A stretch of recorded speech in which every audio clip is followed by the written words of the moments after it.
Hello, everyone, and welcome to Reap the Spoils. I'm Mark Sullivan. I'm Delaila Lugo. And I'm Jason Kwasnicki. Today, Delilah, what are we talking about? Spider-Man Miles Morales.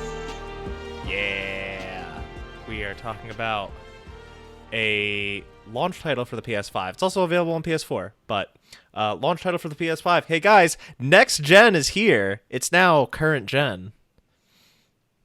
That's right. It's going to be hard to make that adjustment. It's kind of like when the Yeah. year turns over, like in 2021, we're all still going to be saying it's 2020. Actually, Exactly. no, maybe not, because 2020 is such a hellscape of a year. Everyone's looking forward to never having to call it that again.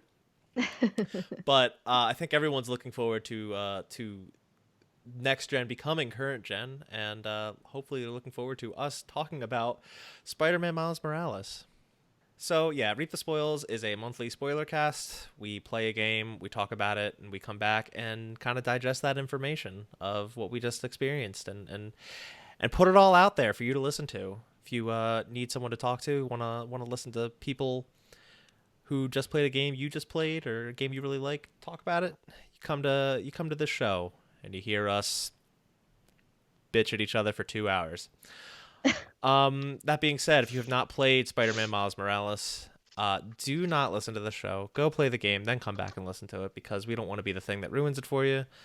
We Yeah, also did one on Spider-Man, Yeah. so you can check that out. But we might mildly spoil Spider-Man here It's a good because point. it does connect. yeah. I don't know that. Well, no, there's one big thing that will be brought up that was brought up in the first Spider-Man game. But hopefully, if you're playing Miles Morales, you played the first one. If you by some chance haven't, you can get it for like $20 with all the DLC for PS4, or you could get the Ultimate Edition upgrade with Miles to get the PS5 version. We'll kind of talk about that, because that is like a whole Got a free platinum. fucking yeah. There's that too, but there's like a whole fucking mess surrounding that. We'll talk about that in a few minutes. Trust me. Are we ready to jump into a history lesson, Yeah. Jason? Uh-huh. All right. So, just like a quick background about the character. I don't want to go like too in depth about like the comics history, because we're not here to talk about the comics. We're here to talk about the game. But Miles Morales was introduced in 2011, in an Ultimate Spider-Man. Yes, it's Storyline, not yeah. what he originally was not in the mainline Yeah, continuity. in the It was an Ultimate. alternate universe. Yeah, in the Ultimate series, he was introduced following the death of Peter Parker. He was brought on as sort of a replacement Spider-Man for Peter when he died. So that's all I want to say about the comics. There's we could probably spend a whole episode talking about that, but not here to talk about that. As it pertains to this game, the Insomniac canon, which I found out is officially designated Earth 1048. In the Insomniac canon, we were introduced to Miles in this universe in 2018 with Marvel Spider-Man, developed by Insomniac. He is a Miles that exists alongside Peter. He gets spoilers, like spoilers for that game. He gets bitten by a spider like towards the end and reveals to Peter, "Hey, I've got spider powers," and then Peter reveals to him, "Hey, I do too." So they're kind of spider pals after that. Yeah, they're pretty wanton in these games with who they reveal. They reveal their identities. To, Yeah, like, well, everybody. yeah, that's something I That's definitely want to talk about with this game in particular. Like, hey, all of Harlem, my son is Spider-Man. All right, we'll get into that. But yeah, the game Marvel Spider-Man Miles Morales was revealed on June 11th during the PS5 reveal event. And very, very messy messaging was to follow, because we got the trailer. I don't know about you guys. I was really hype. I really like Miles. I was definitely excited about a game focusing on Miles. And it was seemingly, we found out later it was a launch title, but it was seemingly an early title for the PS5, which is supposed to come later that year. Obviously, it came out. But what followed was just a lot of PR like backups trying to explain what this thing was. People thought it was the second Spider-Man, to which they had to come out and say, no, it's a standalone expansion. Mostly compared to like Uncharted: The Lost Legacy. If you're not familiar with that, that was a supposed to be a DLC for Uncharted 4. It was released on its own, not as a DLC, because it kind of bloated out in scale, but it is still a shorter Uncharted experience, focusing on a different cast of characters, and was priced at a lower price point. And this, they wanted to kind of give this as like the same blueprint of it being a shorter or smaller in scale thing, priced at a more budget price. It turned out that it was $50 on its own. But yeah, past that, they revealed the launch edition and the ultimate edition, and the pricing structure just got messy after that, because you could get Spider-Man Remastered with the ultimate edition, which would be $20 more, but you couldn't buy that outside the ultimate. It was just a mess, to the point where a lot of people made fun of it. Rightfully so. Yeah, and it's especially Yeah. messy when they release something like the PS5 collection and they could have just put Spider-Man there. Or not even that. But It seems quite clear that this was never intended originally from Insomniac's point of view. This was never intended to be like a PS5 launch thing. It was mandated to be so because Sony needed something else I would to pad out Demon Souls. Personally, I would argue the opposite, that they didn't want to leave the player base on PS4 alone with nothing, so they made it so it was cross-generational, but it was intended to be a PS5 game. By the point that they started working on this, I'm not saying it wasn't meant to be cross-generational. I'm just saying I have a feeling they might have had, because that they rushed to get it out for launch. yeah, content-wise, Got it. this is a $20 DLC. This is not a $50 game. Okay. But we'll get into that later. We'll get more into that. But point being was they had to come out and explain a lot of different things about this one game over like several months. And yeah, like Delaila, I think it was you pointed out, like it wasn't on the PS Plus collection. Not only that, but if you put in your PS4 disc for Spider-Man, it's the PS4 version. There's no free upgrade there, which at the time when that was revealed, that was like the new hotness of these developers coming out and saying, hey, we're making a PS5 version of our game that's already out on PS4, and you can upgrade it for free. That it should have been like that, or it should have been with the. I mean, why is God of War there and Spider-Man's not? That's a shame. Yeah, and I mean, and a conversation for another time, but it makes me very suspicious of the fact that Horizon Zero Dawn's not on that collection either. Mm-hmm. But conversation for another time. Yeah, so the game did come out November 12th alongside the PS5, and on the PS4 as well. Delaila and I played it on PS5. Jason played it on PS4. And yeah, that's the history lesson. It's kind of a brief one, just because the time span between the first game and now is pretty short. And understandably so, there are very, very little new assets in this game. Yes. Mm-hmm. Yeah, so we can just go ahead and speak to that. Last warning, if you haven't played this game, stop listening now, but we're going to just start talking about it. Yeah, it's the same map, which I wouldn't have... Not even just that. Enemies are all reskins. Yeah, I mean, I wouldn't have expected it any other way. At least from the map perspective. Like even the bases and stuff are pretty similar. Now, maybe not all of them, but at the very least, the stuff outside in the city, the construction zones where you're fighting the underground faction. Mm-hmm. Yeah, those are pretty much reused. With some new things, there's like new walls and caches and new iconography on the walls and stuff, but like it's ostensibly the exact same thing with minor differences. Oh, the Chrysler building's gone. There's Yeah. that because of Yeah, I saw like I didn't actually watch the video. I saw there was some kind of like lawsuit, no, I like that it was copyrighted, the yes, Chrysler Building or yes. something. There, I believe since Spider-Man, the first Spider-Man game, the Chrysler Building changed ownership, and there's now like copyright issues with using it in depictions I'm of New York sure City. I'm sure they don't like that 2000 Godzilla movie, or was it 2000 1997? I don't remember. It was 1998. late 1998. That's when it Yeah, was, when the Chrysler Building gets taken down. that's a lot of fish. You talking about that movie? Yep. Yeah. Um, but yeah, like I don't.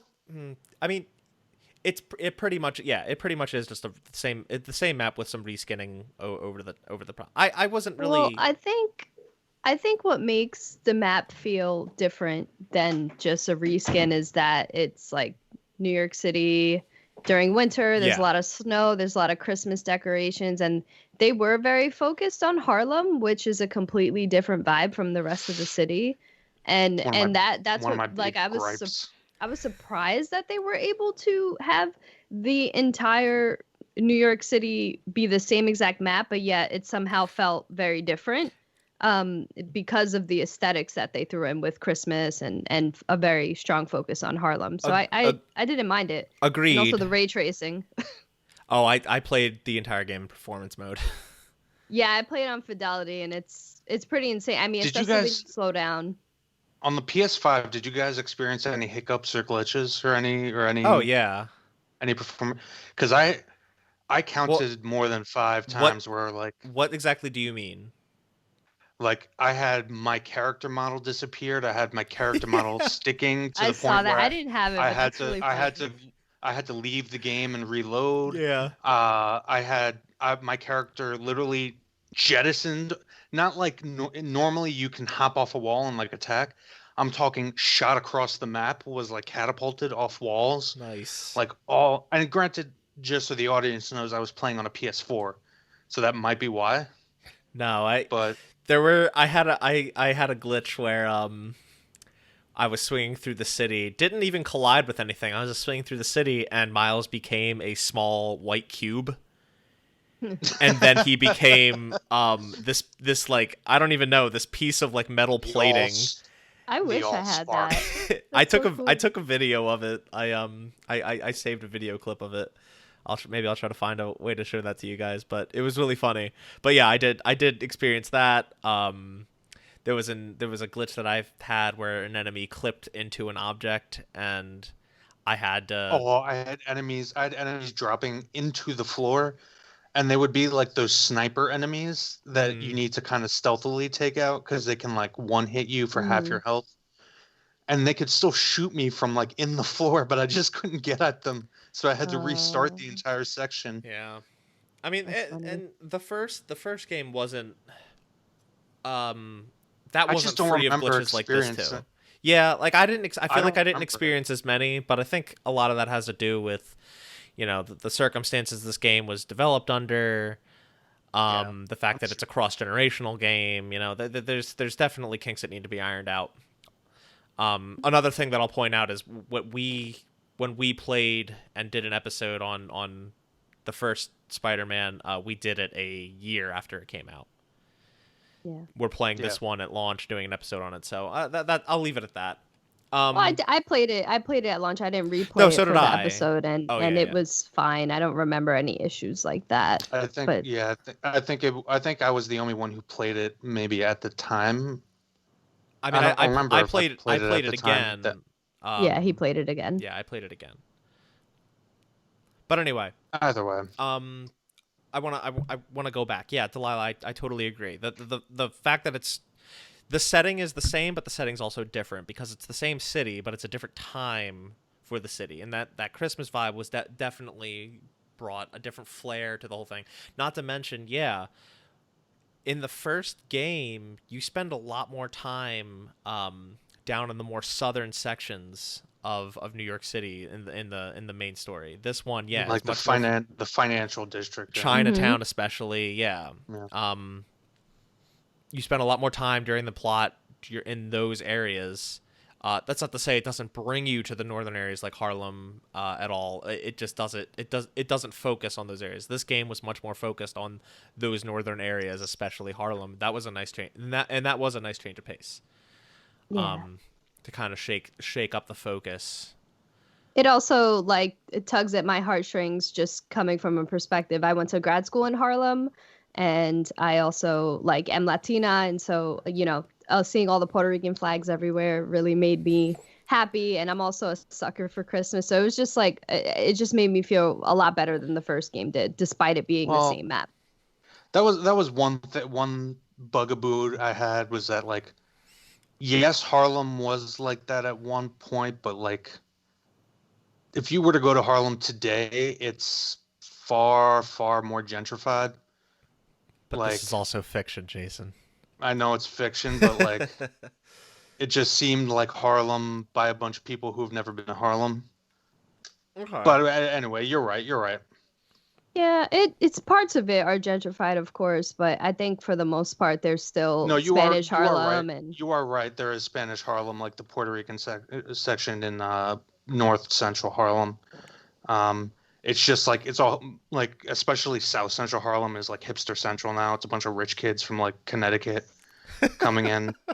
You'll see. No, you're right. You'll see like a trendy cafe shop right next to like a Spanish restaurant. It's how Harlem is right now. Basically, like, think of like Friends. All those like those kinds of people. They went from like Central Park up into South Central Harlem. Yeah, that's true. And I think the game could have touched on the gentrification of New York City, but the truth is, they wanted to focus on Miles. Yeah. Let me honestly, I didn't want him to even focus on Harlem at all. I wanted them to do something different, but we could talk about that later. I don't know. All right. I wanted to talk about that real quick just because it was brought up, so I figured we could get out of the way. But why don't we just jump into the ending? Yeah. Like we usually do. Yeah. Yeah, that was a weird like offshoot. We usually just go right into it. I know. Well, it's because it was brought up, so I was like, all right, so we don't miss this point or forget to talk about it. Let's talk about it now, and then we'll talk about the bigger things. So let's talk about the ending of the game. So, and like the ending or the ending? You know what? Let's talk about the ending because I feel like to talk about the ending of the game, we have to into other pieces. We have to dig into the characters a bit to get there. So let's just talk about, because this is a plot thread, and this is the big thing that I was mentioning, spoilers from the first game. This is a plot thread that's continuing from that game and looks to be a big focus for the sequel. We get another glimpse in that little secret lab that Norman Osborn has, and we're seeing the scene through the eyes of Harry Osborn in a fucking tank of fluid, seemingly as we last saw him with a symbiote attached to him. And Norman walks in, talks to Dr. Kurt Connors, and says that he wants Harry out. He's been in there long enough. Let him out. What do we think about this? I don't know. I mean, there's not really much from the first game that from the first game I was like, oh yeah, like Venom, great, cool. Yeah. And now it's like, okay, Lizard, but there's not really much more. But I wonder if they're gonna make us play as Harry. As a with the symbiote. That could be cool. I have a feeling, I wouldn't put it past Sony to try to get some synergy, because I mean, even though it was a shitty movie, their Venom movie did very well. I actually liked it. I still haven't seen it. I'm look, when I say something shitty, I'll say the Michael Bay's Transformer movies are shitty. I fucking love those first three Transformer movies. It's like comfort food. That's like, yeah, exactly. You should hate them because they're bad movies, but I'll watch them over and over again just to watch giant CG robots beat the shit out of each other. I mean, everyone's allotted like a guilty pleasure. It's okay. Yeah. But I still haven't seen Venom, though. I have it. I need to watch it. But anyway, yeah, it wouldn't be the first time that we've gotten a situation like that. I remember I never beat it. but Ultimate Spider-Man for PS2 was kind of split between you playing as Spider-Man and you playing as Venom. So Yeah. that could be really cool to have a section where you do play as Harry under the influence of the symbiote. Yeah. And this is, I'm pretty sure we had this conversation of, do we think that Harry's going to be the Venom for this universe? Do you guys still think that? Yeah, for sure. Or I don't remember what everyone's opinions were last time we talked about it. I'm pretty sure we talked about it. I don't know. Maybe. Do we think that somehow Eddie Brock will be introduced? I don't know because that also plays into the rights situation. Mm-hmm. They might just be using Harry simply because I'm not sure how the rights are owned when it comes to Venom. Actually, I think Sony might have pure rights when it comes to Venom. Yeah, because he's technically part of the Spider-Man IP. But remember, that only comes to film. Sure. That only comes to film. But Disney is also involved, like, for example, with Square Enix and the Avengers, and there's supposed to be synergy because rights differ between film and the video games.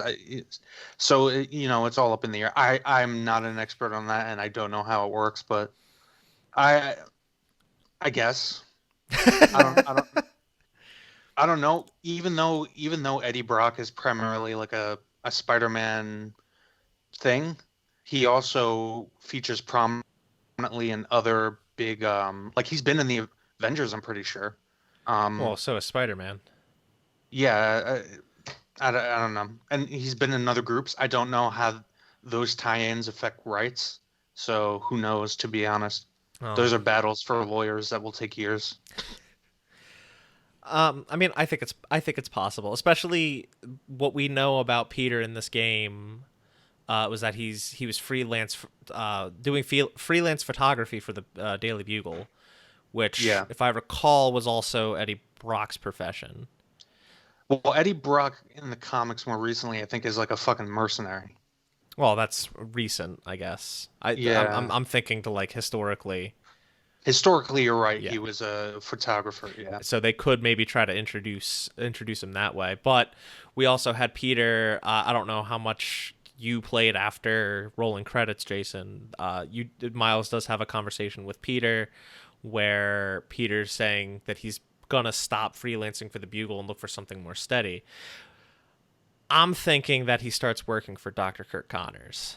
Mm-hmm. Yep. Maybe. And that's for how that all ties together in the next game. Yeah. But yeah, I guess we'll see, right?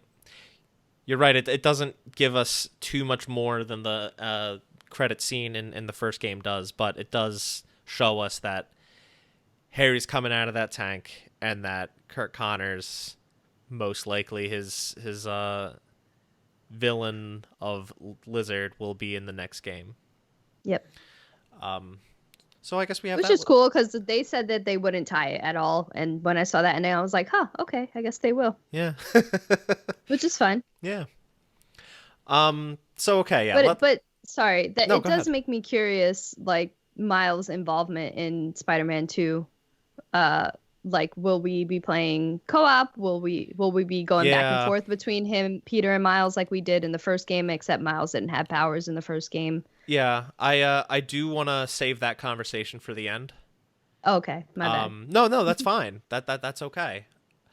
I'm glad I'm not the only one with that question on my mind. All right, let's go ahead and talk about we got to talk about the characters a bit before we get into the ending. So what did you guys think about Miles? I guess Miles. In this game. I love Miles. He's funny. Like, he makes a lot of cute little quips when he's fighting. He's very sarcastic, even though he's very nice. But he's only sarcastic when he's fighting.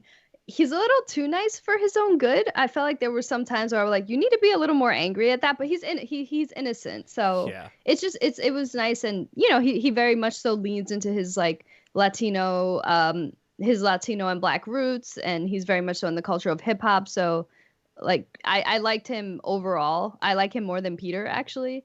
But there were some things that I felt like he could have been a little meaner about. Okay. Yeah. Jason. I mean, he's Peter Parker. Just he's the same as he is in the comics. He's characteristically not different from Peter in any other way. I'd say he's more even from the first game. Go ahead. And I will note, and this isn't just something Miles. This applies to literally every character in the game. And I don't remember it being like this in the first game. I thought the first game had good dialogue and between the characters and good voice acting. This game had some of the worst voice acting and dialogue I think I've ever heard in a first-party Sony game, like to laughable degrees. Any specific characters or just all of them? Like what? I'm just thinking of like one of the first examples that comes off the top of my head is in the beginning they have that Christmas dinner, and one of the worst offenders is Miles' mom, where she's like, Miles, she's Miles. What have you been doing? I haven't seen you around barely lately. And then she turns to Genki and she's like, Genki, you know social media. Can you help with my campaign?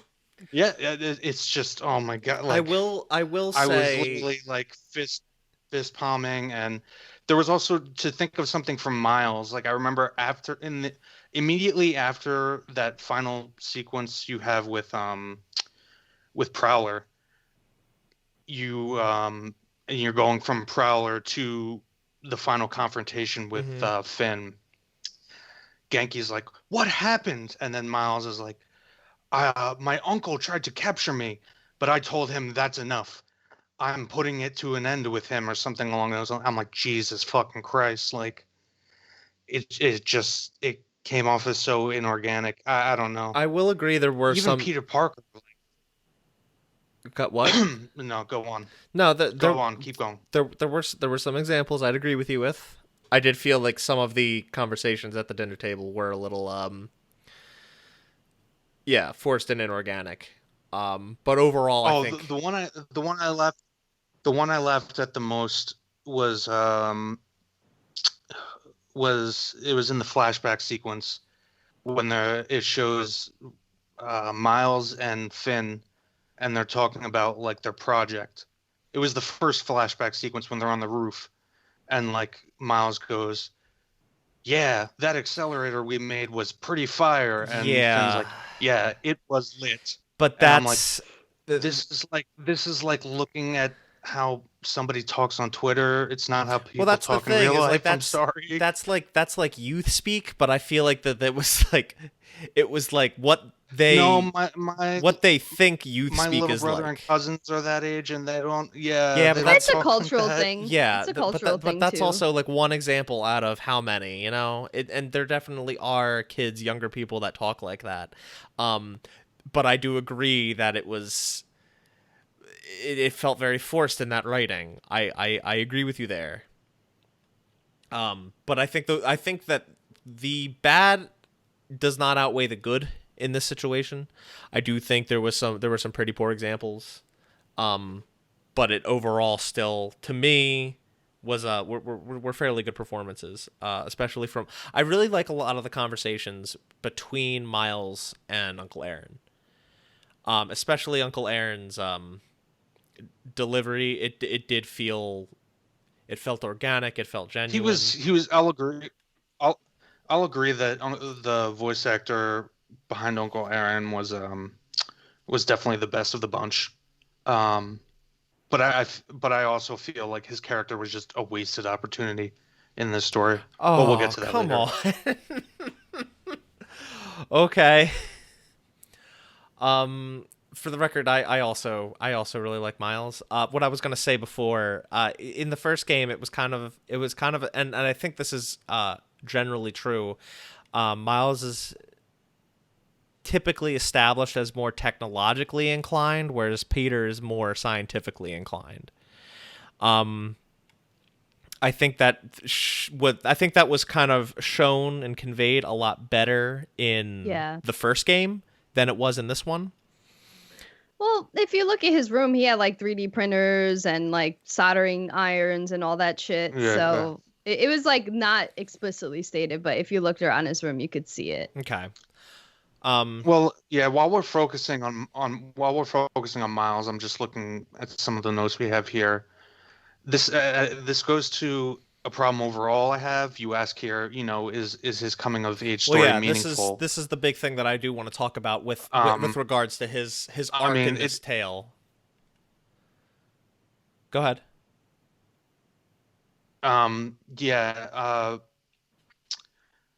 The problem I have with Miles in the sense of a coming of age story is that, and one of the problems here is that it's a video game, so it's hard what to I mean by coming of age, just to be clear, becoming is Spider-Man. Becoming Spider-Man. I don't mean coming of age in the traditional sense, but the whole story is about him becoming his own. No. Coming into his own as Spider-Man. No, this is what I mean is that from the get-go of the game, he is essentially the same Spider-Man that we left off as in the previous game. Like, you don't start at a lower level. You have all the same tech, all the same powers, and not only that, from the beginning and throughout the game, you're getting more powers. Jason, yes, you do. You start at level 1, no skills, no. Only the web shooters as a gadget, unless you pre-order the game. Like, those skills. No. You know what I mean. Like, those things are minute. I'm just talking about ability-wise. I'm talking about the kinds of enemies he's taking on. Like, he's taking on Rhino and all this shit. Whereas, like, if you wanted to do a real, like, coming of age, becoming of his own Spider-Man story, you start with him the way Peter Parker started at the street level, not like saving the city from blowing up. Like, you know what I mean? It's hard to, like I said, it's hard to weave this thread because you need to make an exciting game. So another thing to point out is that this is about a year after that first game ended. He's had a whole year of doing this alongside Peter. He's had some training. He's not completely a novice. That really doesn't mean that. It really doesn't mean anything to me as the player, though, because I didn't see that shit. So what I liked about them, I feel like I'm just playing a sequel as Peter Parker. Like, it might as well have been. What I liked about them starting with Rhino is that he did kind of face Rhino in the first game. Like, granted, it was a stealth sequence, but it was nice to see him, like, with his powers facing him in a different way where he doesn't need to sneak around, and now he can actually, like, probably fight Rhino more effectively than Peter with his Venom strikes and things like that. And you didn't start with that immediately. You were just kind of going through them all. Yeah. But I thought that was a cool callback, and I'm glad that he got to fight him. Granted, it maybe could have been later in the game, but I felt like that was just their way of bringing us back there sooner. And yeah, let's go ahead and analyze that real quick. So, like, the game opens with him swinging through the city with Peter, and they're escorting Rhino and a thing being transported to the raft. And Rhino escapes, and they're or Miles especially is fumbling, trying to contain both him and also fight off the other escapees. And he fucks up a little bit. What gives him the Venom powers, and this is still the very beginning of the game. This is what kind of differentiates it from the first game. Is it introduces you to a new power given by an emotional trigger, which is Rhino overpowering Spider-Man. Peter, let's call him Peter. Peter's out for the count, and Miles is pissed. And that's what suddenly brings out and awakens that power in him. That happens all at the beginning of the game to establish that this is a different game. This is a different character with different abilities. Yeah. But it also establishes a problem right from the beginning, which is... right from the beginning, from a gameplay perspective, it works because you need to have that new gameplay element to justify the game. From a narrative perspective, all right, right from the get-go, he's more powerful than Spider-Man. So it's not But really a that's coming of always age story. but that's always been the okay. But no, he having an ability that one doesn't mean you're more powerful if you don't know how to use it, or if you don't really know what you're doing in general. He's still fairly new to this all. And he's made some mistakes like that whole bridge sequence, and you see him reflecting on that. Like, things got more out of hand. He has a little less control over his powers than Peter does at the point of the first Spider-Man game. So it's not like he has granted in combat he feels more OP than Peter in combat, but like in terms of the story, a lot of like him using his powers has caused a lot of like potential casualties and destruction, because he's not really used to it. So I think that they did a good job narratively, but I do feel like Miles is stronger than Peter in terms of gameplay. Well, it remains to be seen, right? Yeah, Because this is only. I just don't see the change. I just don't see the change from the beginning to the end of like I saw like you were just referencing the bridge sequence and how he reflects on that, and then there's a very short what's the word I'm looking for, cutscene, where it's like almost like a montage of him training. Like I think he runs up the face of a building. Well, it's after they Almost make like a the movie that may or may not have just. Yeah. What?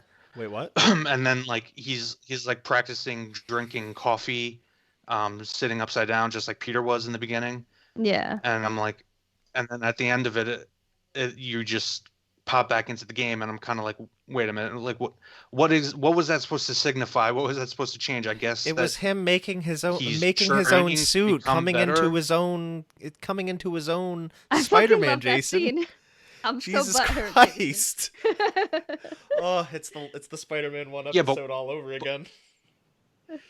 No, but all right. But that's okay. Listen to me for a second. So the bridge sequence. Yeah. He accidentally, because he gets that even more stronger new power, blows up a bunch of those new the Krieger reactors, whatever they're called.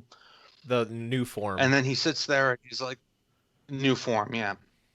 And then after the whole sequence is over. You're sitting looking at the destruction on the bridge, and he feels bad about it. And then he goes on this little montage sequence, and they make a new suit for him. It's his suit.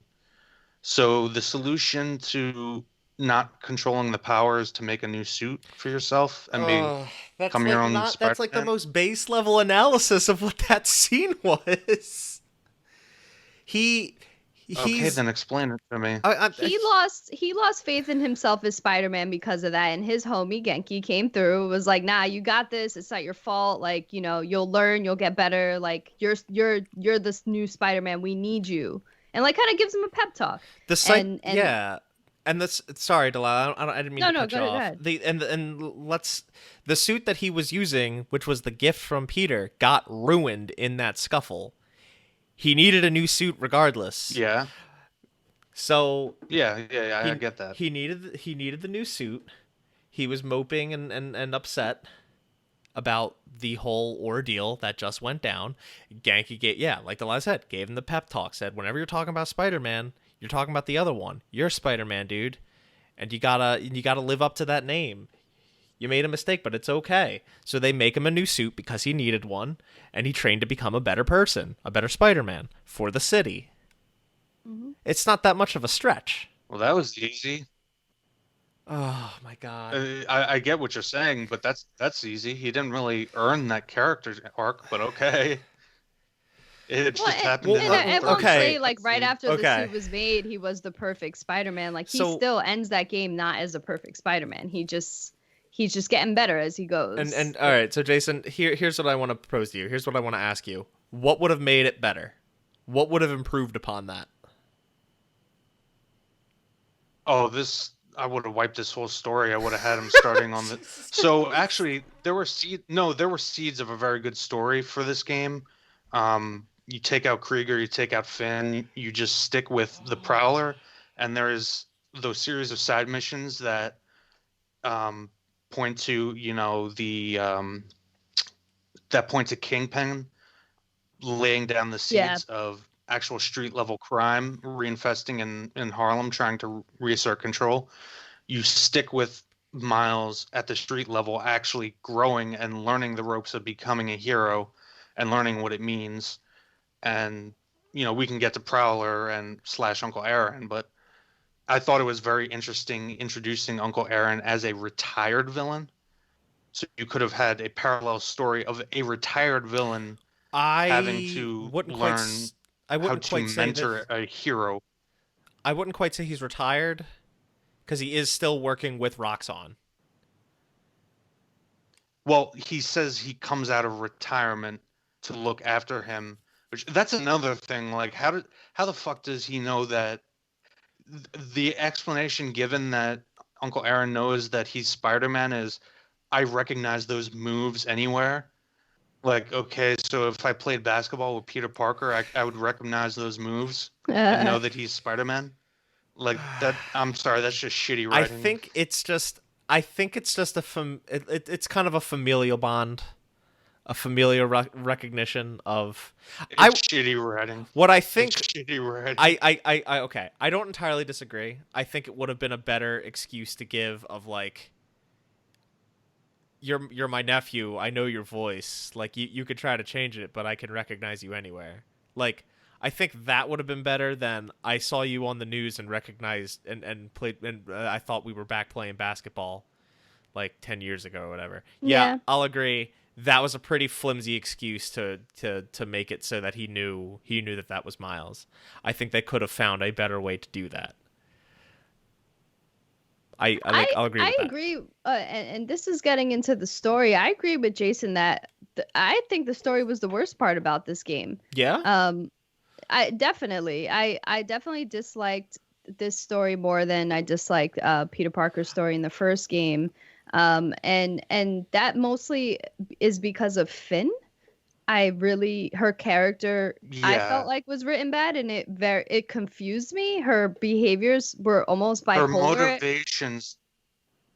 Her motivations do not warrant how she behaves. Right, because and like Krieger Miles' father died. Yeah. And Krieger is just a non. I mean, I guess I applaud them for trying to take a D-list Iron Man villain and make him somewhat relevant, but he's a one-dimensional villain. I mean, there's nothing to him. They also, no, that for sure is true. And I will say, I also agree.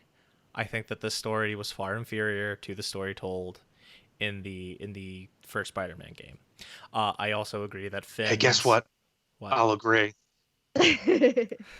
I'll give the original Spider-Man game some props. Wow. Wow, look at that. No, I do agree with that. I agree with Finn's motivations, but her character was very uneven. 1 minute. Sorry, go ahead. No, it's just like even like her normal interactions with Miles, it was kind of a struggle to see them being these close, good, lifelong friends that they were. And so we can just go, like, we can talk about the ending when she sacrificed herself to ensure that when Miles discharged all the electricity, didn't kill anyone or destroy Harlem or anything. It did not come close. I was like, just die. Didn't come well. It didn't come close to hitting the emotional high that like Aunt May's death did in the first game. Like that, I teared up at.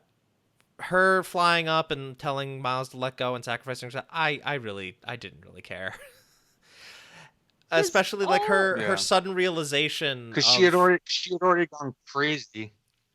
Yeah, and after that boss fight, like that whole time you're doing that boss fight, she's so unwilling to have it any other way. She's so unwilling to hear him out and to accept that she can't do this. That this will have really bad consequences surrounding it. She's so unwilling to accept that. And then once they finally finish the fight and he's absorbing the electricity and she sees that and she sees a flash of Rick and realizes, oh my God, I have to do something. Like, it just came out of nowhere and just wasn't Yeah. the best way to write in that The redemption, logic so to and speak. Go the ahead. logic of it is just it's all so like, so she's supposed to be a super smart science Right. girl too, but Yep. somehow she doesn't know that the reactor is gonna blow everybody up, and Yep. her whole motivation is supposedly um honorable, that she's trying to take down Roxxon to save Harlem, well, also to get revenge, but It's mostly a because revenge they're plot. evil and trying to Yeah. take out Harlem. It's mostly revenge, yes. Actually, I That's would what her almost true say it's motivation is. entirely. I would say it's entirely a revenge plot. Yeah, she wasn't thinking about Harlem. She was thinking about what But happened to her brother. But well, I'm not that's how saying she that makes it starts. But good. But obviously, as it goes on, it becomes more and more about revenge. But just going again to the writing and to the logic of it, she's supposed to be super smart science, and she doesn't know that this reactor is just going to blow everything the fuck yeah, up. Like, I had the same exact feeling. I And not only just that she's super smart and could have like learned, understood Well, that, but Miles was really not he was really trying to level with her, and I don't see how, if they're so close, how she could just turn on him so drastically to the point where she like tried to like legit kill him. She looked like she couldn't stand his guts. And like, that's not a close relationship. It just didn't feel believable. It felt all over the place. It even felt that way at the Christmas dinner, to be honest. Yeah, not one second. There yeah. was not one second in that game that I believed in their relationship. Now, had that been Genki, I would have fucking flipped my shit. Yeah. I will say the flashback sequence when you're with her, that their relationship becomes a lot more believable. So maybe the idea is that with him going to Brooklyn Visions and her going to whatever school she went to, that's what kind of really made that divide and made it so that, like, I think that was the implication. yeah, maybe that's what they were going for from a writing perspective. Like, that really was what sullied their relationship forever, was just them spending less time together, because like I said, that flashback sequence was pretty convincing. They did seem like really good friends that got along and just Had a lot in common. had this very natural had a lot in common, had this very natural believable relationship. But yeah, anything modern day, present day, it just did not come off that way. But it's like the minute that relationship became believable, she then flipped. Like, yeah, then it was like, how could you have had that Yeah. and then turn to this so drastically? Mm-hmm. Sorry, go ahead. All I was gonna say, I just think between Krieger, whatever the fuck it is, Finn, yeah, it's Krieger, Finn, the Prowler, all of these characters, there was just too much. They were trying to do almost as much as the first game did in, like, what is it, a fifth or a sixth of the time. There was just so little time, and that's just another reason why it should have been a smaller scale story. Take out two of the characters, just focus on the relationship between Miles and Uncle Aaron, while Miles is trying to investigate a more street level, Kingpin or somebody like that, infiltrating New York via thugs. You don't have to have these Roxxon guys who are just reskins of the Saber guys from the original game. You don't have to have all the underground, which they're just reskins of the demons. Yeah, it's Yeah. just they're trying to pack. They tried to pack way too much into a too short of a time, I think. I agree with you. I do like what Insomniac did in terms of them making Finn the Tinkerer, and not just like, first of all, I didn't catch on to that when she introduced herself as Finn. I was like, Phineas, obviously. Okay. But what I feel like, okay, so sorry, I lost my train of thought. It's okay. I always do this like once an episode.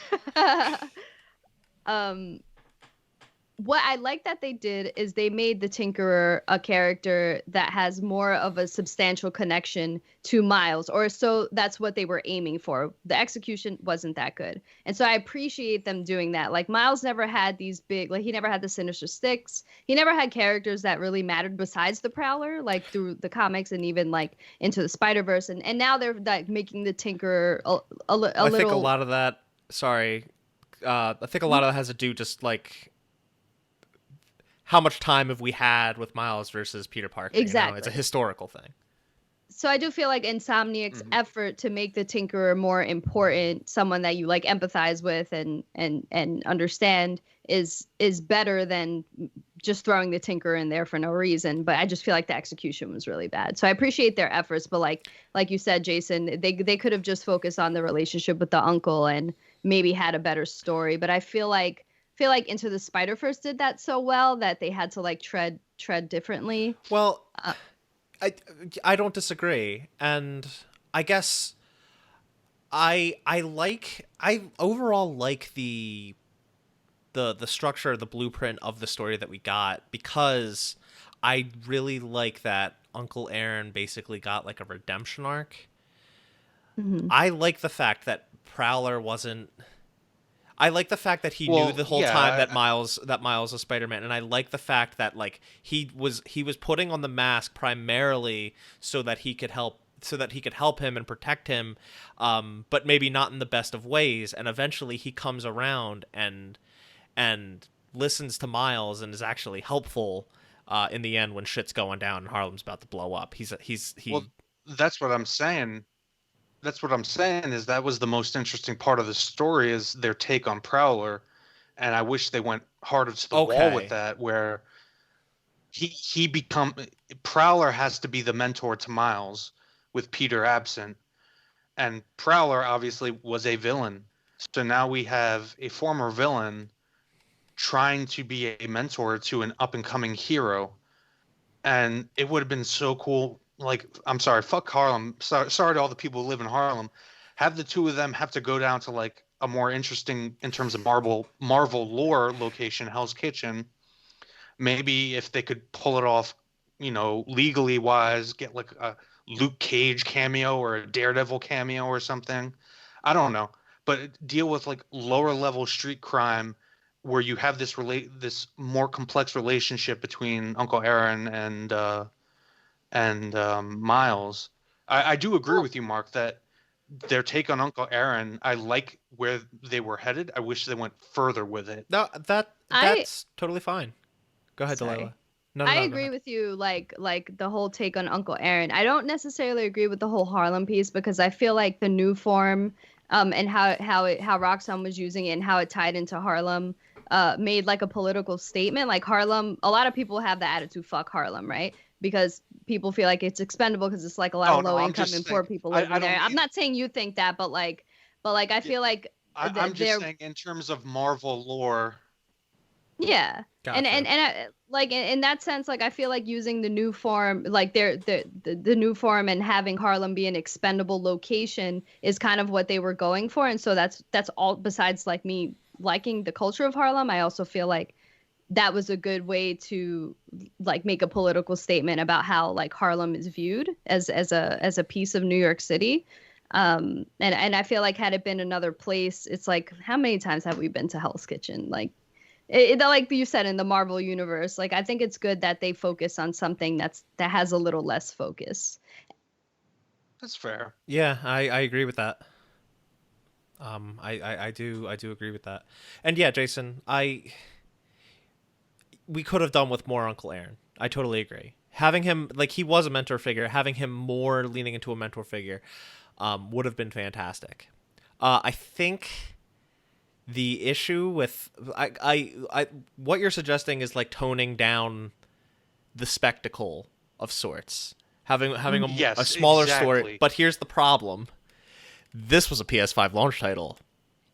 People want that spectacle. Yes, I know, and that's I know. Yeah. I know.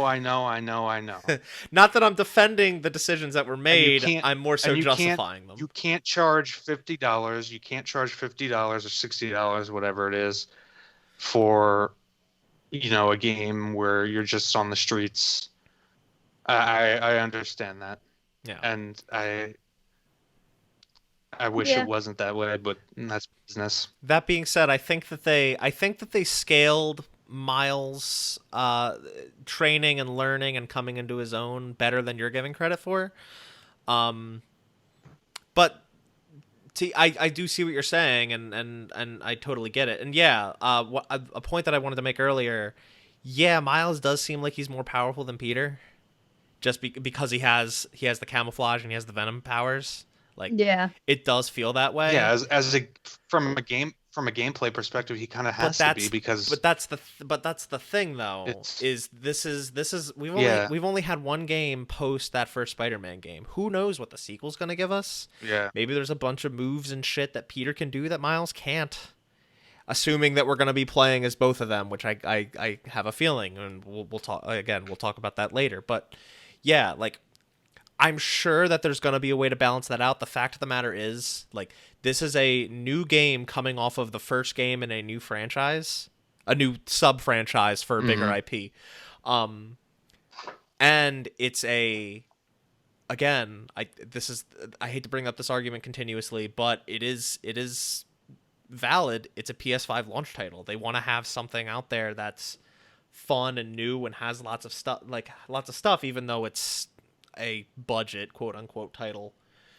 um I would say Yeah. that's the only reason And here in he feels that way to play, because it's progression from yeah, game to game, and it will, I'm thinking in the next game it's going to balance out in some way. Just another thing to bring up is Miles has like half the gadgets that Peter does.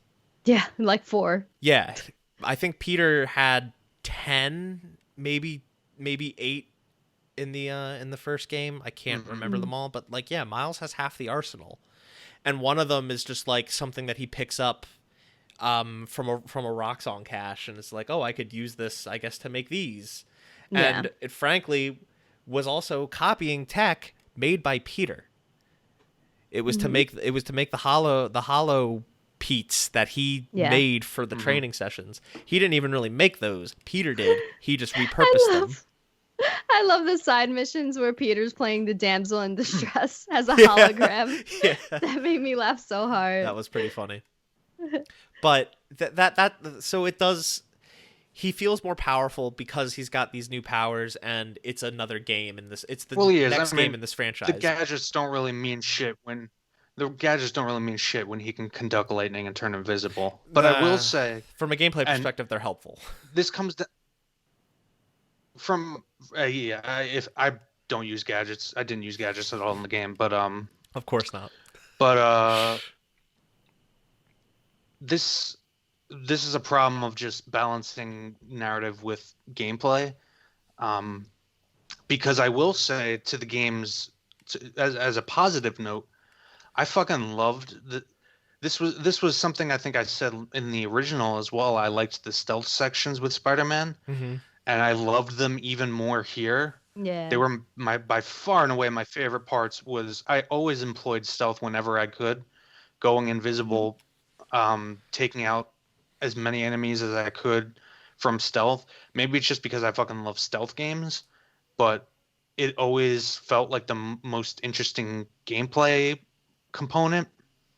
Well, yeah, Um, especially that with the camouflage so ability, it made stealthing so yeah, easy. Yeah, exactly. I'll agree with that. Yeah, especially if you get that. Yeah, especially if you get that one where like it automatically stealths you if somebody's about to spot you or whatever. But that one upgrade. Mm. But yeah, I'll totally agree with that. The stealth sections were really really good. They were definitely improved thanks to camouflage, and it made them a real joy to play. Um, Yeah. I think I would agree that those were the best part of the game. I also like the venom abilities. I felt like it made the combat different. Yeah, they Well, yeah, definitely did. They yeah, added a shake up to the combat that was welcome and fun, and they also did restructure how like combo finishers work to um make up for the to make up for the fact that Venom abilities are included now in combat. And Yeah. I can't tell if I like it more or not that it's like all now combo or finishing moves are now tied to combos. It kind of made it tough, especially because they picked like the two most frustrating enemy factions to reskin and then use as your primary antagonists. Like you're only really fighting street thugs when you're taking out crimes. But holy shit, Right. like rocks on dudes with shields and the fucking snipers, and then underground dudes with the swords. Yeah. It was so frustrating to try and get, especially that like 100 combo trophy. Trying to get that. I used a of So one did of I. the challenges. Yeah, so did I. It was the easiest way to do it because Yeah. you're not getting past 30 against the rocks on dudes when suddenly they just aim at you and immediately shoot, and you'd have no time to react. And then they added the shield dudes fortunately, that I'm not would reflect it. Sorry, go ahead, Jason. No, all I was gonna say was, fortunately, I'm not a trophy guy. Yeah. Oh, yeah. For Delaila and I was like, God damn it. But yeah, so there's just a couple more story related things I feel like maybe we should talk about. Yeah, there isn't much more to say about Krieger. I agree, Jason. He was very one note. He was just very generic. Bad guy with good face. Huh? Can we give What? someone else a chance to be a villain except Troy Baker? Because now I just recognize his voice as soon Wait, as I that hear was it. Troy Baker? Oh, I Obviously, didn't he even realize sounded that. like You didn't every notice? other Troy Baker character except Joel. Maybe I was just like tuning out whenever he was on because I knew it was just generic evil guy. I don't know. Yeah, That's the thing. It's a generic evil guy. He has reached the point where it's like, God damn it! Like, can you please have someone else do this? Can we Like, get he's another? not even a Can we get character. He's another just- villain? Yeah. Yeah. Oh, sorry. No, Can we it's get another villain that can be voiced by Mads Mikkelsen? That's what I want. Yeah. Yeah.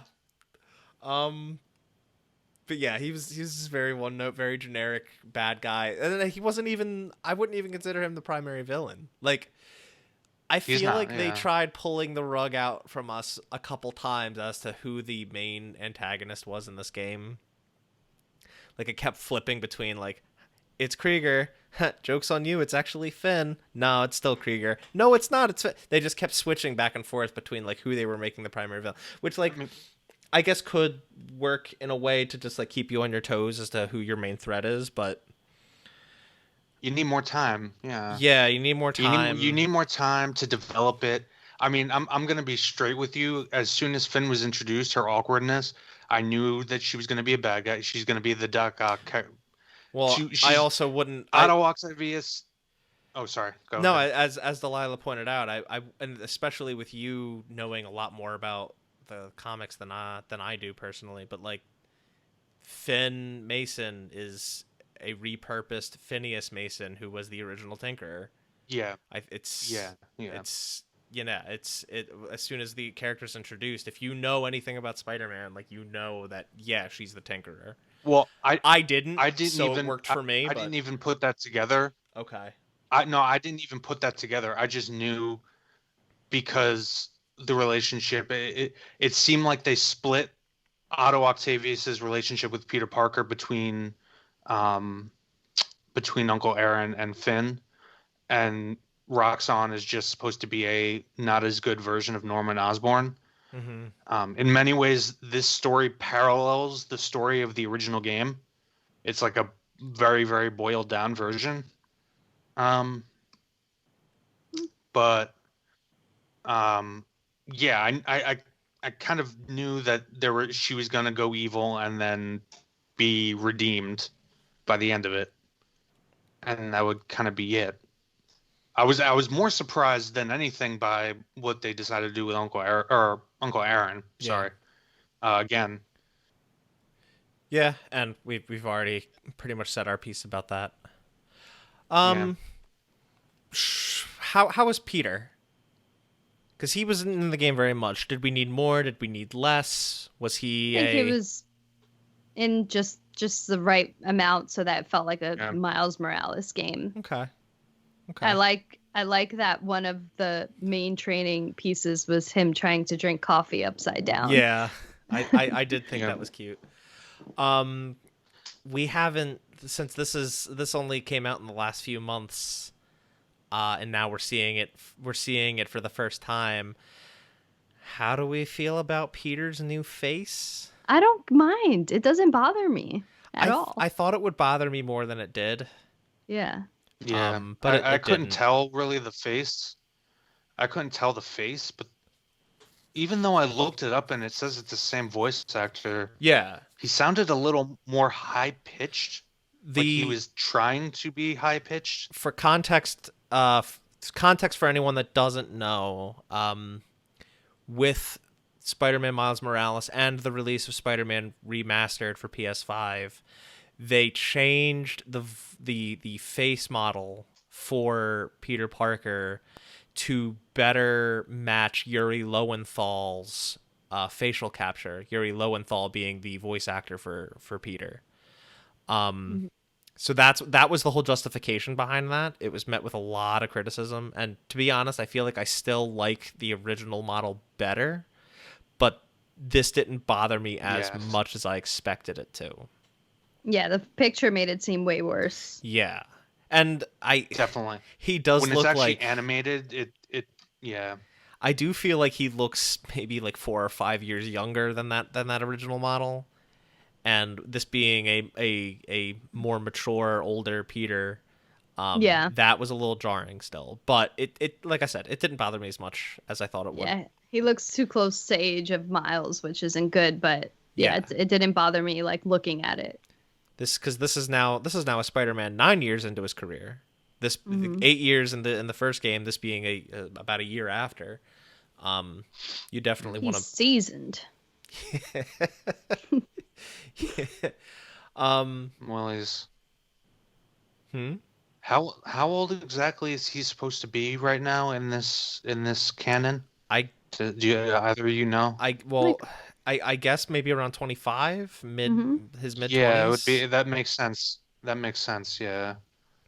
But yeah. So he can still look. He can still look young and spry. Yeah. There's some other characters that we could talk about. Anything that sticks out to you? I thought I just wanted to mention. What? Oh, sorry. No, go ahead. Go ahead. All I was gonna say was, is it just me, or did the facial animations on Rio look really, really bad, like PS2 level bad? No, I wouldn't say that. Like her jaw like looked stuck when she was speaking, so it kind of looked like the NPCs in like Final Fantasy X talking to you sometimes. I didn't don't know. notice I that. just no, remember I didn't get that. Maybe at it all. was the PS4 version. Yeah. Particularly at the end of the game, you fall from the sky, hit the ground, and she's running over to you, screaming at the top of her lungs like Miles, Miles, but her jaw is still in that same like non-emotional position. It just looked really weird. Yeah, maybe it was me, maybe it was a glitch. I have no idea. It looked off, way off her facial animations. Yeah, don't I know. mean, But other than that, everything else looked fine. And you've Yeah. already said your piece about Rio at the dinner table.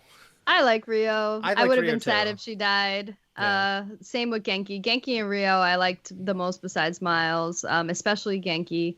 And Genki was the Yuri of this game. And I liked that he had he had his own motivations, like he was making his own video game. I thought that was really cool. Yeah, he just seemed like a good friend, and I feel like if something happens to him or to Rio, I'll be really sad. I'm glad they didn't do anything in this game. I wish we had more of him, honestly. Yeah. For sure. There were some side characters, but I feel like they weren't too important. The one I will bring up is Haley. Haley was a good inclusion. It showed us that Miles knows ASL, which was pretty neat from an animation perspective. Yeah. and was just it was kind of a fresh thing. I can't think of any other video game that's had a deaf person doing ASL. I think it was very progressive and forward thinking. Yeah, and it wasn't like, oh, here's, this person that has this issue. They were just kind of communicating naturally. Mm-hmm. And she also gave him a skin Yeah, if you did her mission, gives you a suit. which is the coolest skin in the game in my opinion. Well, actually one of the coolest, but it was like the comic book where Spider-Man went to the Bronx, and I have a Kotobukiya figure of the Spider-Man with the scarf and the hat, and now I want Miles. Jason, you I don't even know what character you're talking about. oh god. Okay. Is he the side quest character? Yeah, but she was also in a in The main mission story when you in get some to the way. feast, not the feast shelter, like get to the Oh, the shelter lady. not the shelter, which that was cool too. Them bringing the shelter Yeah. lady back. I like the shelter lady. the little like The deaf woman. yeah, the little event they had. You right must have before skipped all that. All right. Well, Delilah and I said everyone was about dancing it. salsa. What was that, Jason? I mainlined the main quest, and then I did some side quests that were about like taking down like street level gangs and stuff. Like I did not, like, you guys platted this thing. I did not 100%. No, yeah, no. She was in a main mission too when you were going to the Puerto Rican little festival they had right before the press conference that the underground attacked, and when Miles's mom got hurt. She was painting a mural on the wall, and Miles interacted with her, and they yes, and you yes, that's yes, I know. and we find out Miles Was she with the guy? Was she with the guy? And he asked, "Are you at going the to end paint of the the other game, Spider-Man?" Yeah. Yeah, and then at the end of the game, the other Miles is painted, and he greets her. Yeah, okay, I know who you're talking about. Okay. She's so cute. I hope they get together. But yeah, like, and we already talked about Rhino. I don't know if I mentioned it, but I do agree with the idea that, yeah, Rhino was kind of Miles's villain in the original game, so it was kind of a nice way to tie things together where he would be back in a game centered around Miles. And that he came with his new shiny armor against the Zappy Pops. Yeah. Something I will say, just on the topic of Rhino, I don't know about you guys, were the boss fights like way harder in this game? There weren't as many, but I feel like they were harder. I thought fighting in general was toned up, I felt. Okay. Yeah, I thought they were all easier except Finn's last boss fight. Yeah, that was a little annoying. Finn's fight was tough. Finn was really easy, I felt. Damn. Yeah. No, I felt like everything was really hard except Finn. Oh. I don't know. Interesting. So we all felt really differently about these bosses. This is interesting. Yeah, I felt that the second. What level did you guys play on? Hardest. Oh, okay. So I think I played normal. Yeah, I played normal. I did spectacular, and then on New Game Plus I did ultimate. Oh, okay. But it was funny because I'm chalking this up to me knowing what the boss fights and knowing what to expect. I had a much easier time on ultimate than I did on spectacular. Yeah. But yeah, like the Rhino fight where he's got the Roxxon armor, was really tough for me the first time. Yes. And then the fight with Finn was like, holy shit, this is difficult. I guess I kept fucking up her cues and trying to learn her patterns. Just like it took me some time to get it. And there were points where I would be attacking, not knowing that it was not a good time to attack, and it became kind of a mess at times. But it's interesting. Like I feel like I also had differing opinions. Two of my roommates played the game too, and I feel like we all had different thoughts on how the boss fights were in terms of difficulty. Like ones that I had difficulty with, the others found easy. And it's a really interesting juxtaposition that we're all kind of in. I feel like I said this. Oh, sorry. Delilah. No, I'm trying to think back on the other bosses that we fought in the first game. Yeah, you're right. I think they were more like just you go through an area and like a lot of QTEs and nothing too puzzly, I whereas felt like these had more of a you had to think a little more. yeah, and yeah, they were much more like I'm thinking back to like even like the Vulture and Electro fight in Yeah, the first game.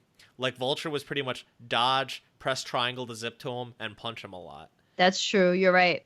You're And right. Electro, I think you just webbed up like the generators. Like there was like it was smart in that game to put two enemies together because like separately they would have been pathetically easy. So having to micromanage two of them at the same time definitely made it more difficult. But like in this game, I feel like they did a better job at taking one foe and making it so you really have to figure out their patterns and figure out a way to defeat them. That's true. A lot of that You're came down to absolutely the Rhino. Oh, sorry. no, just a lot of that came down to like Miles's venom powers, and that was a new gameplay element. Their ability to take those away, yeah. Yeah, Because that was the problem I was having with the second Rhino fight when he has the Roxxon armor. mm-hmm. Is that it's not just the Rhino; you're getting hit with mobs that are throwing grenades and bolas, and you have to simultaneously dodge them while dodging his stomp attacks and his throw attacks. Mm-hmm. And I think I mentioned this in the last game review. When there are as the mobs of enemies grow larger and larger, the combat starts to kind of become a shit show sometimes. That's actually one of the reasons I liked it better in this game, because you have the venom abilities. Yeah, so you have more crowd control. Yeah. Yes. Fighting regular enemies, including brutes, was a lot easier. But you're right. The boss fights were a lot more sophisticated in this one. What I think is it's not so much the volume of enemies that makes the combat kind of slip a little bit. I think it's more so what the enemies can do. And I think if we had those more difficult enemies that still have those abilities, but there's less of them, it would be a lot more manageable. But they're throwing so much at you, and when you've got guys that can, eliminate your ability to use venom powers and hit you so hard that you have to use your venom to heal while you're being sniped at, and especially in the context of the Rhino fight, you need to power up the generators before you throw them at him, like. Mm-hmm. It made for a very, very overly difficult experience, at least for me. I like that fight a lot. It was one of my favorite ones. I think my favorite fight was the Prowler boss fight. Because it had emotional highs, and it was a much more interesting fight than the others, because he starts with each phase of it. He breaks out like a new gadget that he uses against you. Yeah. Yes. And it was more interesting than like throwing more enemies on the screen that you have to manage, or even Finn. I felt like she was using, like, all she really did was change up her attack patterns. It was all the same stuff with each one. There were some new things in later phases, but it was still just a change up of the attack patterns. With Prowler, it was first phase you have one gadget to deal with. The next one he adds in a new one. The third one he adds in a new one, and it was a much more interesting fight in my opinion. That reminds me. Sorry, I think this is an important point to bring up, and this is also a completionist perspective. But the fact that I was already having beef with Prowler, but I was doing his side mission where I do the music and then I get the suit, it felt wrong. Like. Yeah. I wish I would have done that before I progressed in the story or after. Yeah, and I agree. I didn't really do that stuff. My approach to the side stuff in this game, as it was with the first one, was I do it as I'm going to like main story. If I'm zipping to a main story quest and there happens to be an underground cache like pretty much on the path, I swing by and I do that, and then I continue onto my destination. Yeah. Because Right. you unlock collectibles, new collectibles all throughout the game, and it's such a pain in the ass to go swing around and get all of one, then do two story missions and you unlock a new collectible. Where is it? All over the map again. It seems unreasonable to go around the whole map getting one thing when in a couple missions you're going to have another thing that you have to go around and get. So that's true. it worked out for me. Streamlining it, yeah. What's that? Jason? All I said was you're just streamlining it. Yeah. And I guess it worked out in my favor that I never hit one of those like Prowler or music sample collectibles during the time where I have beef with Uncle Aaron. Yeah. By the way, I thought that was a really cool collectible idea. It frustrated me at first. I was like, where the hell do I go? What do I do? I feel like it didn't do the best job at explaining itself. Yeah. But once I got it down, I thought it was a really cool creative idea. The payoff was really neat. I liked the suit, and I really liked the beat that you got once you got all the sound samples. Yeah, that was cool. And you can go to sleep to it at the very end of the game. Oh, can you? Yeah, like you can play it, and then Miles goes to sleep, and then he wakes up with a Post-it note on his chest. Oh, where you mean? I didn't. I guess postcard. I guess I didn't hear it. When I went to sleep at the end of the game, but that's cool. Yeah. I guess we could just talk about the other collectibles real quick. I thought the postcards at the Jason, did you even do any of these? I did a lot of the chests for like the tech pieces. Yeah. To do like some upgrades and get some suits and whatnot. I was not interested at all in doing the Prowler beat thing. I mean, it was just like getting the sounds. I would have preferred something like collecting records that you can listen to or something like that. Especially, I thought we were going to get something like that, considering in the beginning you go through your dad's records, which I thought was cooler because like nothing. I like hip hop, but like jazz and R&B is more connected to Harlem than hip hop. Just culturally speaking, like going back to the '60s, like But anyway, like I thought we would get something like that, and we'd be able to like choose what music to listen to. But I was kind of disappointed in that. But I did do some of the side stuff like that, particularly hunting for the chests and things like that. Did you do any of the postcards after beating the game? No. Okay. As soon as I was done, as soon as I finished the final mission, I was done. Okay. I was done. Delaila and I can talk to that real quick then. Yeah, I thought the postcards were kind of a sweet tribute to Jefferson Davis. Yeah. Jason, and for the audience that might not have done it, the postcards are a collectible that you get after beating the game, and you go back home and sleep. You wake up to a postcard on top of you, and it's a birthday scavenger hunt around the city. From his mom. Yeah, with voice recordings from his dad. It was a planned birthday scavenger hunt that they were intended to do before he had died. Yeah. So you got little voice recordings about relevant spaces. Like you find one at the museum that he talks about, like dragging Finn and Miles to when they were kids, but they actually wound up loving it, and his favorite restaurant, and he was talking about it and kind of digging into the relationship he had with his brother. And the sound samples also dig into that relationship too, which was really interesting to learn about, and as it pertains to this universe.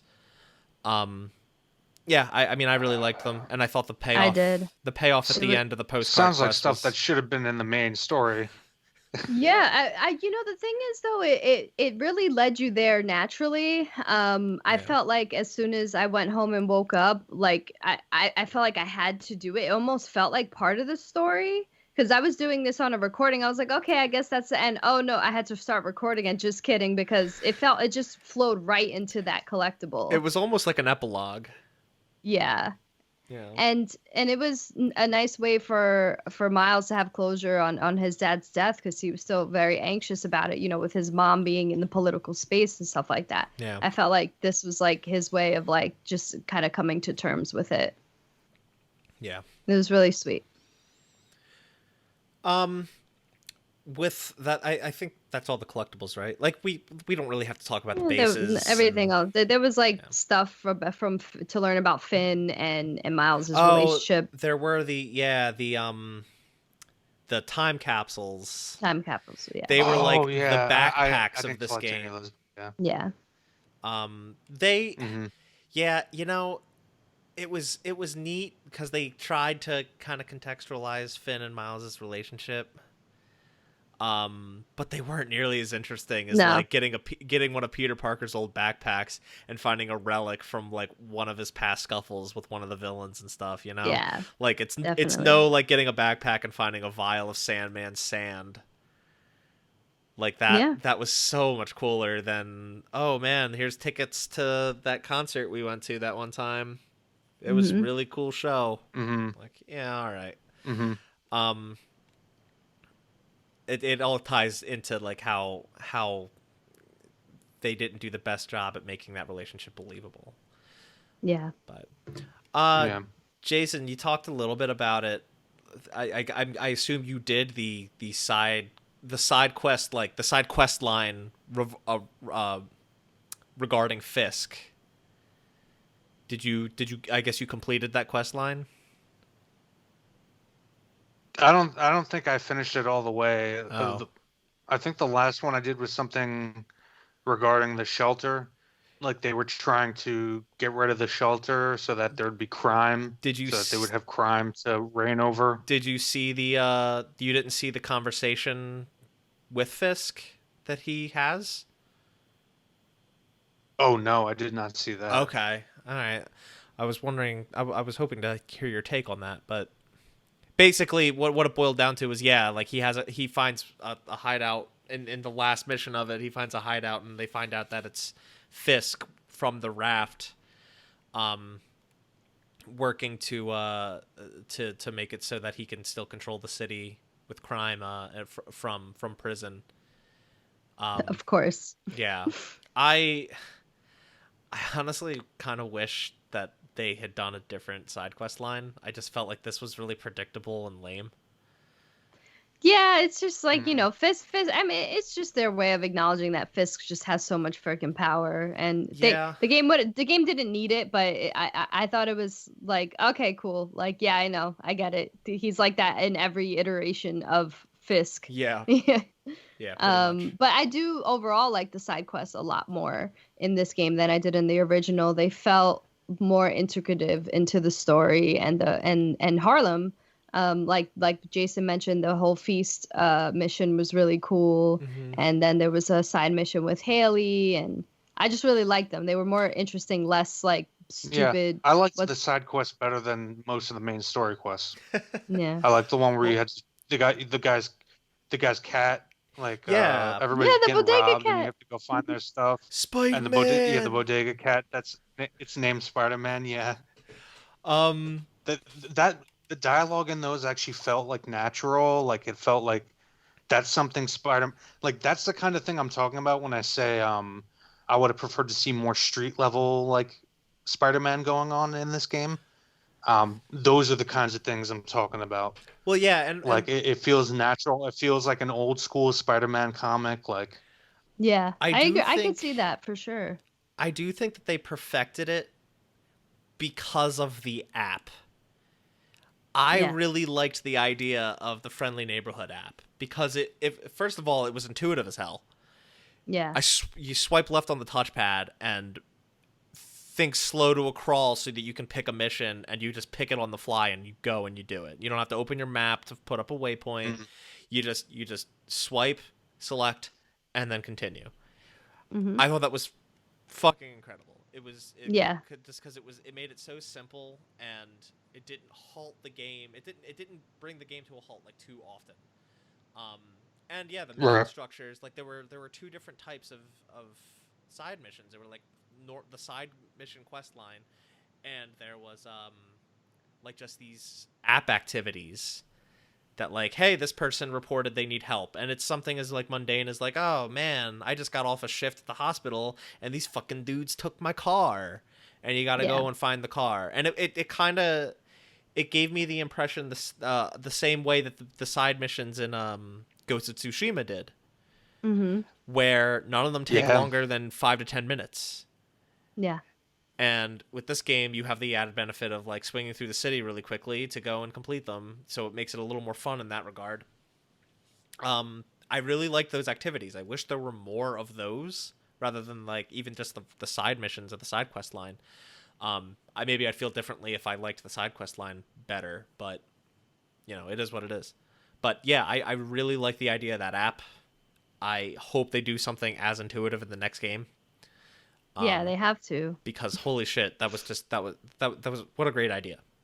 Yeah. Yeah. Well, I wouldn't be surprised if in the next game they try to. Oh, sorry. No, I was just gonna say I'm glad they didn't have stupid screwball missions Oh, yeah. or anything like that. Oh. Yeah, I think the Peter leaving behind like training caches and whatnot for Miles to find and be like, oh, today we're gonna focus on dodging.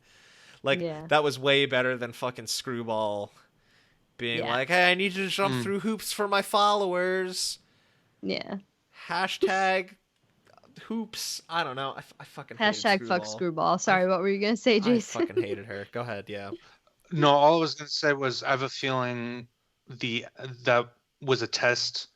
That whole app concept was a test for the future. Like a future game could very well just have constant updates with, you know, throwing in new mini missions and side missions, almost like a what's the phrase that we're referring to them as now? Is it games as a service? Constantly updated game. Service, yeah. You know what I'm talking about. I don't think they'll ever go that far. But I'm not saying that they'll make Spider-Man a game as a service. I'm just saying they'll leave in that ability to throw in new mission packs as like updates. No, you don't even necessarily have to pay for them.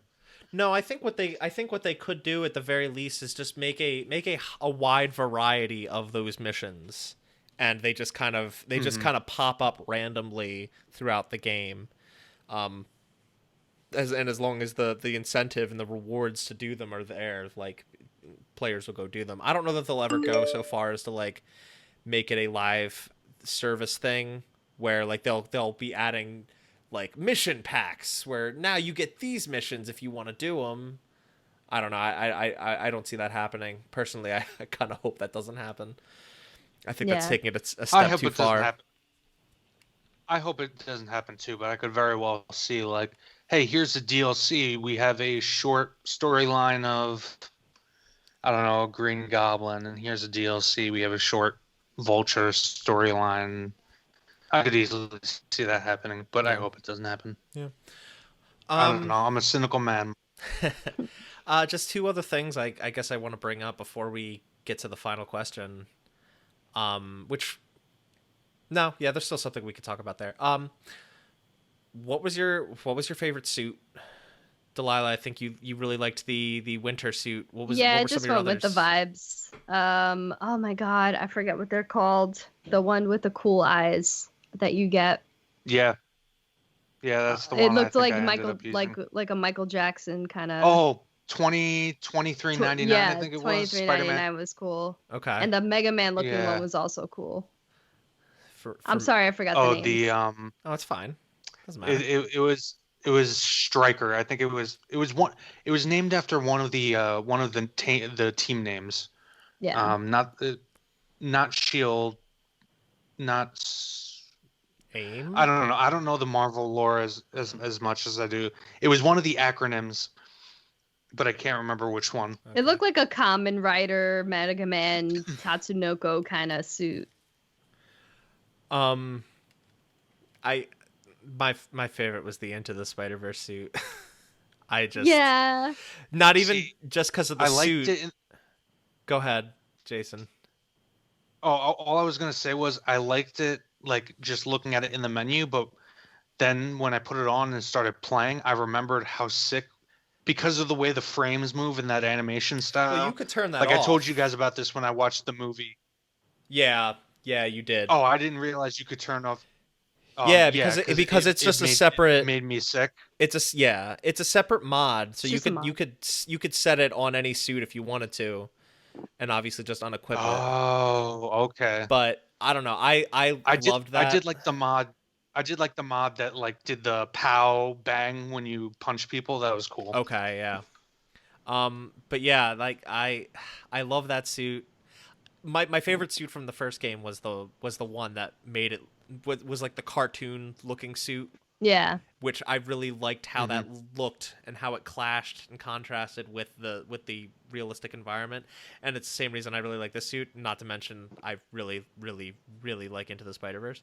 But yeah, I love the frame rate modification and adding in the the comic strip pals and booms and whatever. I like that too. But yeah, that was definitely my favorite suit. I also really liked the Prowler suit.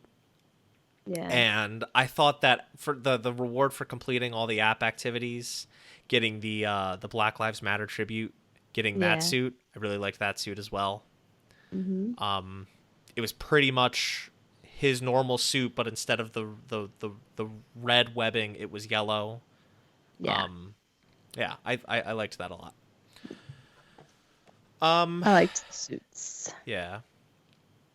The last thing I want to ask is, like, did you guys like the soundtrack? Because I loved it. Oh hell yeah! I mean, it was just a remix of the Spider-Man song, and from the beginning when the Marvel intro is going, it like remixes. John Paesano, I think, is the composer. Yeah, pretty much did a lot of the same orchestral cues, but added in hip hop beats. And I really liked the singles that were included. The Jaden Smith one. I didn't really like the Jaden Smith song on the Into the Spider-Verse soundtrack as much, but I really like the song in this game.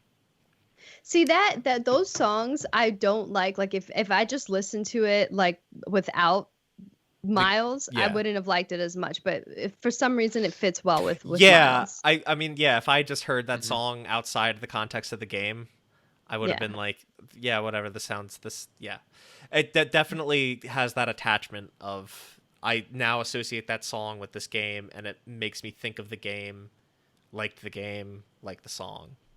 Yeah, I'll agree with you there.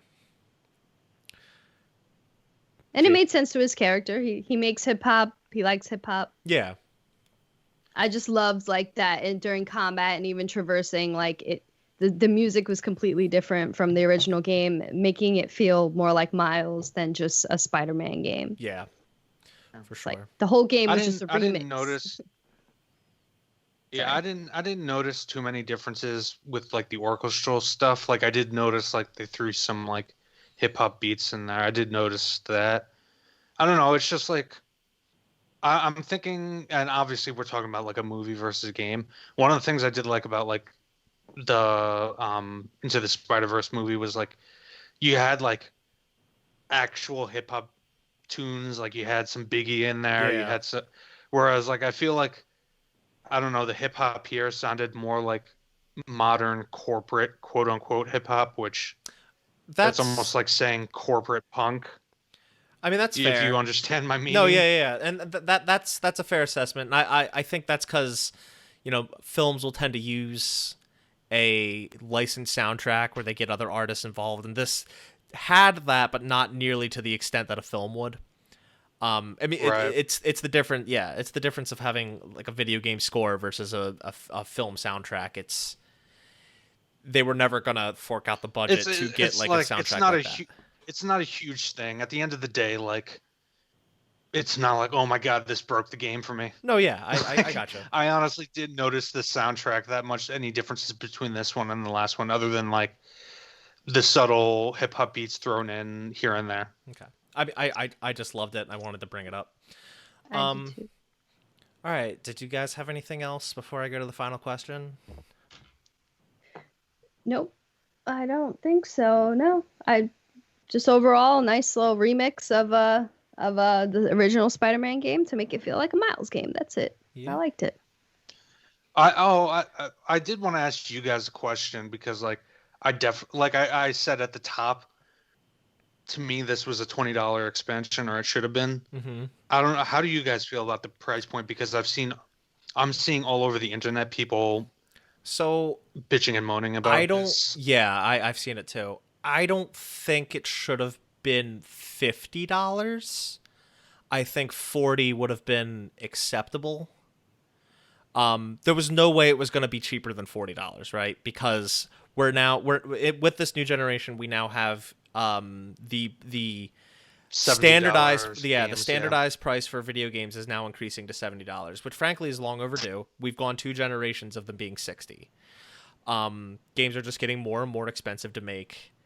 I'm not surprised that it jumped to 70 for this game. Yeah, I think they could have gone with a $40 price point, and it still would have sold very well because it's got the Spider-Man name attached to it, and B, it'd be more indicative of what you're getting, which is that smaller, more condensed standalone expansion that they were billing it as in the first place.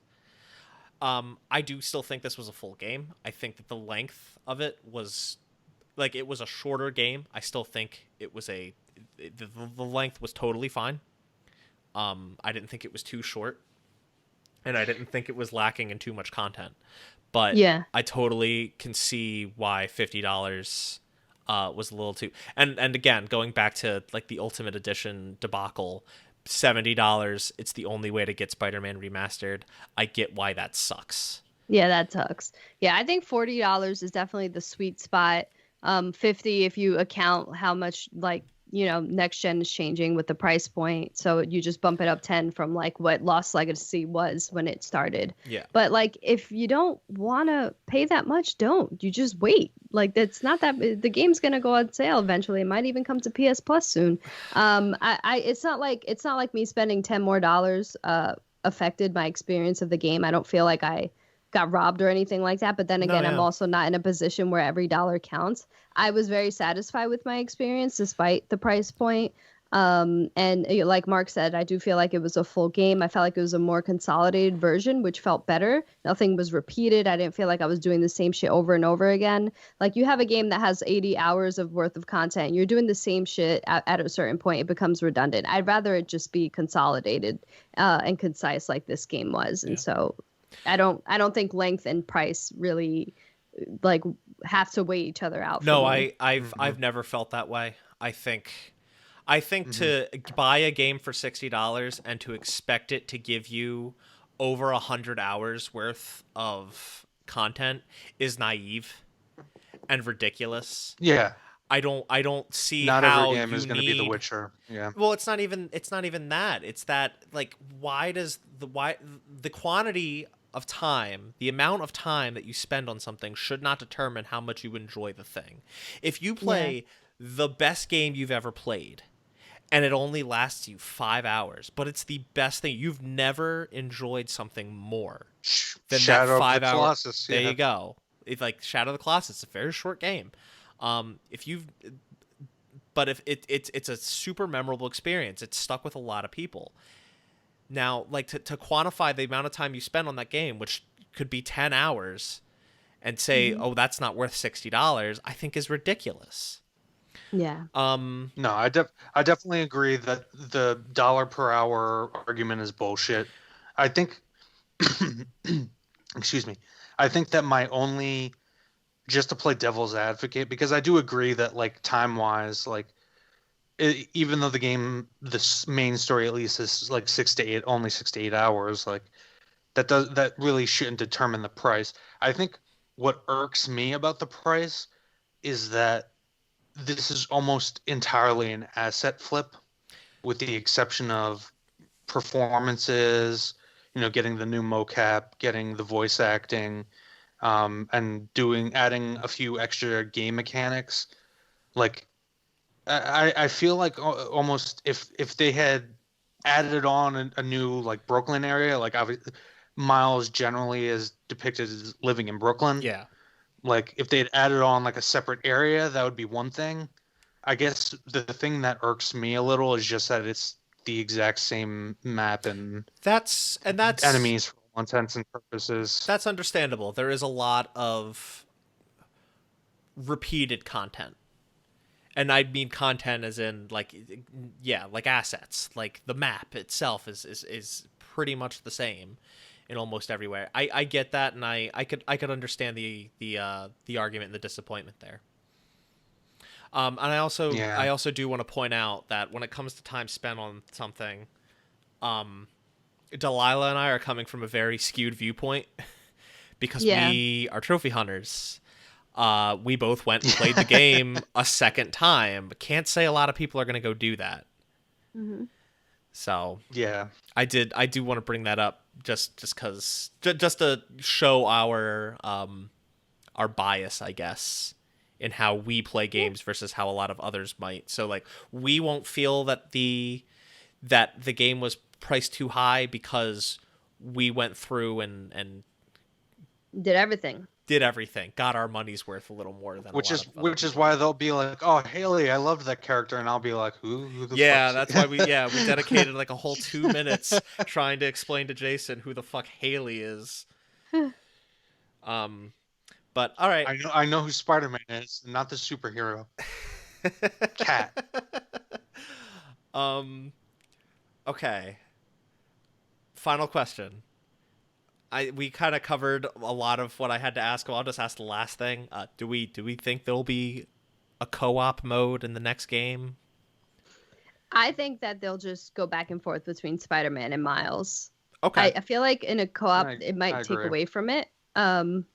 Because how you gonna you gotta control who swings where, maybe. I think how it do you would balance that? Yeah, for combat. I think if that something like that were to be implemented, it would be messy at worst. Yeah, competent maybe they can best. do like like those challenge modes, or maybe the areas that you take over. Maybe that can be a co-op option. I think. I would just want it to say single player, and like maybe they structure the missions in a way where you could take certain ones on as a different character if you wanted to. Or if they really want to I hate to use the word bloat, but if they really want to bloat out the content amount, have certain things that are only available to one, certain things that are only available to the other, so that you are kind of forced to change when you want to do one side mission that's only available to Miles. But yeah, I don't really want to see co-op. I think that would be a mistake. Yeah. I would also like to see if they're, like we were talking about Venom earlier, if they're going to be introducing Venom into this what is it, Earth 1048 universe. I would very much like to see that as a separate game handled by a different studio that is rated M. Yeah, I know I probably won't get that wish because they're going to want to make as much money from it as possible. But if they're going to introduce Venom as a playable character, I would like it in those circumstances. Yeah, I could see that, and I respect it. But I suppose we'll see. It seems like this Venom is going to be a different Venom than the typical one we see, so who knows? Yeah. But I had a segment I wanted to bring back, but I'll save it for the next episode. Just because we're running a little high on time. I think it'll be perfect for the next episode, actually. I agree. Jason, what's the Kwasnicki rating on this bad boy? Oh, shit. I didn't even think about that. Wow, the one time I remember and he doesn't think about it. Yeah. You know what? I'll give it a... Oh, boy. Shit, I can't do that. Because that's what I give. I'll give it a 6 Spider-Man cats out of 10. Okay, that's because higher.